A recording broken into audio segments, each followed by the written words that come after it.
पवित्र रज संक्रांति बंधुगण एही वर्ष रज संक्रांति को बहुत ही खास एवं विरल बोली माना जाउअछि। काहींकि ना दीर्घ 11 वर्ष परे एही वर्ष एक एमिति रज संक्रांति पड़िबा पई जाउअछि जेउथिरे केते सबु शुभ संयोग बनिबा पई जाउअछि, शुभ जुगर निर्माण हेबा पई जाउअछि एवं ग्रह मानकर गोचर स्थिति रे मध्य बड़ परिवर्तन हेबा पई जाउअछि। अमृत सिद्धि जुग, आयुष्मान जुग, महालक्ष्मी जुग जेमिति पूरा 62 प्रकारर शुभ जुगर निर्माण हेबा पई जाउअछि। तेबे एही शुभ जुगर प्रभाव राशि चक्र रे थिबा 12 गोटी राशि मानक मध्यरु राशिंक उपरे पड़िबा पई जाउअछि। एमानंकर भाग्य एही रज संक्रांति ठारू बदलिबा पई जाउअछि। एमानंक उपरे माँ लक्ष्मी एवं प्रभु जगन्नाथंकर कृपा प्राप्ति हेबा पई जाउअछि।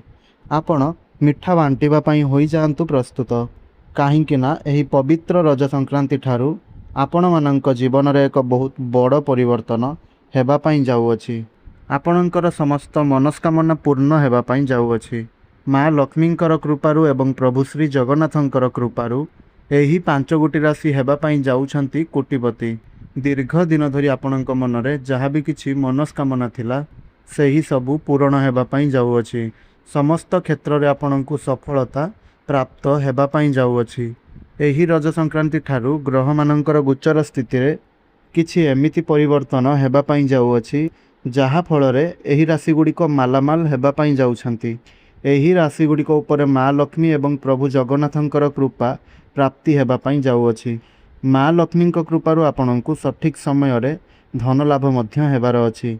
माँ लक्ष्मींक कृपारु आपणकर बहुत शीघ्र विवाह पई जुग मध्य खुलिबा पई जाउअछि। जदि आपण व्यापार वाणिज्य करूथांती ताहेले आपणक व्यापार वाणिज्य रे खूब जोर सोर रे उन्नति देखा देबो। आपण कौनसी नूतन व्यापार वाणिज्य मध्य आरंभ करि पारंती। आपणकर डेली इनकम मध्य बढ़िबो।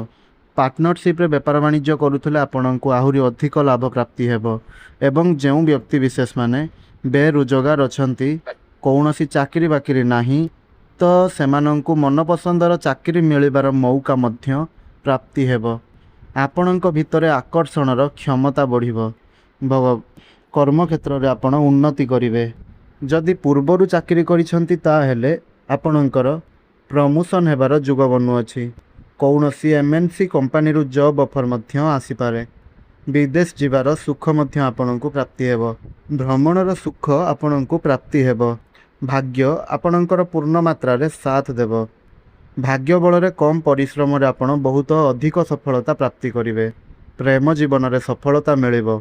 शिक्षा क्षेत्र रे मध्य सफलता प्राप्ति हेबो।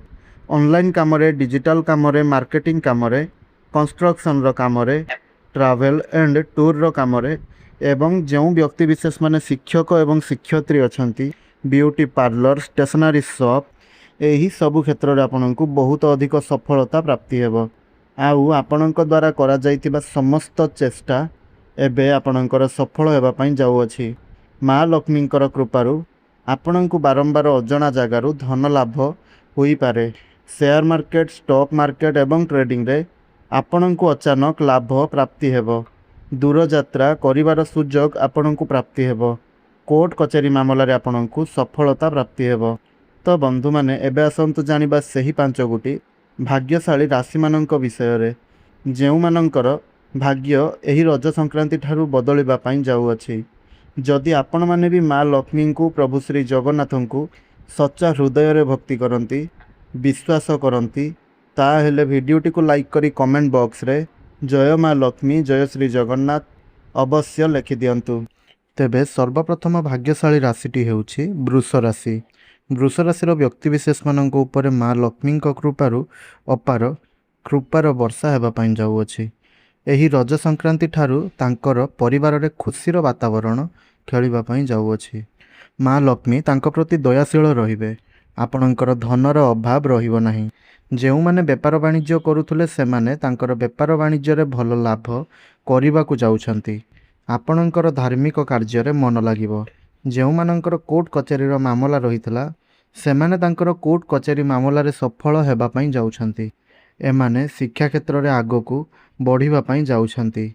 आपणक आयर वृद्धि हेबो। ଯେଉଁମାନେ ବେରୋଜଗାରିଆ ଥିଲେ ତାଙ୍କୁ ତାଙ୍କର ମନ ମୁତାବକ ଚାକିରି ମଧ୍ୟ ମିଳିବା ପାଇଁ ଯାଉଅଛି।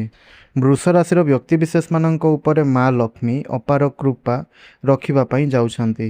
ଆପଣଙ୍କର ବୃଷ ରାଶି ହୋଇଥିଲେ ତଳେ ଥିବା କମେଣ୍ଟ ବକ୍ସରେ ଜୟ ମା ଲକ୍ଷ୍ମୀ ଜୟ ଶ୍ରୀ ଜଗନ୍ନାଥ ଅବଶ୍ୟ ରୂପରେ ଲେଖିଦିଅନ୍ତୁ। ଦ୍ୱିତୀୟ ଭାଗ୍ୟଶାଳୀ ରାଶିଟି ହେଉଛି କନ୍ୟା ରାଶି। କନ୍ୟା ରାଶିର ବ୍ୟକ୍ତିବିଶେଷମାନଙ୍କର କଥା ଯଦି ହେବା ତାହେଲେ ଏମାନଙ୍କ ଉପରେ ମା ଲକ୍ଷ୍ମୀ ଅତ୍ୟନ୍ତ ଖୁସି ରହିବା ପାଇଁ ଯାଉଛନ୍ତି।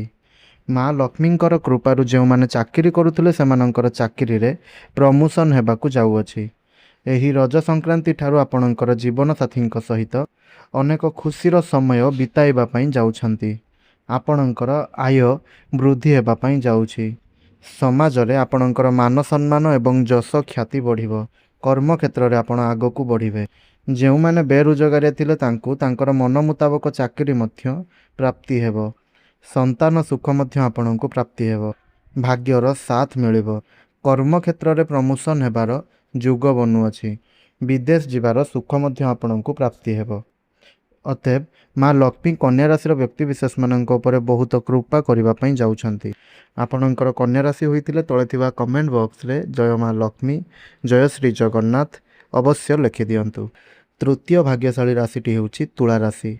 ତୁଳା ରାଶିର ବ୍ୟକ୍ତିବିଶେଷମାନଙ୍କ ଉପରେ ଧନର ଦେବୀ ମା ଲକ୍ଷ୍ମୀ ବହୁତ କୃପା କରିବା ପାଇଁ ଯାଉଛନ୍ତି। ଯାହାଦ୍ୱାରା ଆପଣଙ୍କ ଜୀବନରେ ଧନଜନିତ ଯେଉଁ ସବୁ ସମସ୍ୟା ଗୁଡ଼ିକ ରହିଥିଲା ତାହା ସବୁ ଅନ୍ତ ହେବା ପାଇଁ ଯାଉଅଛି।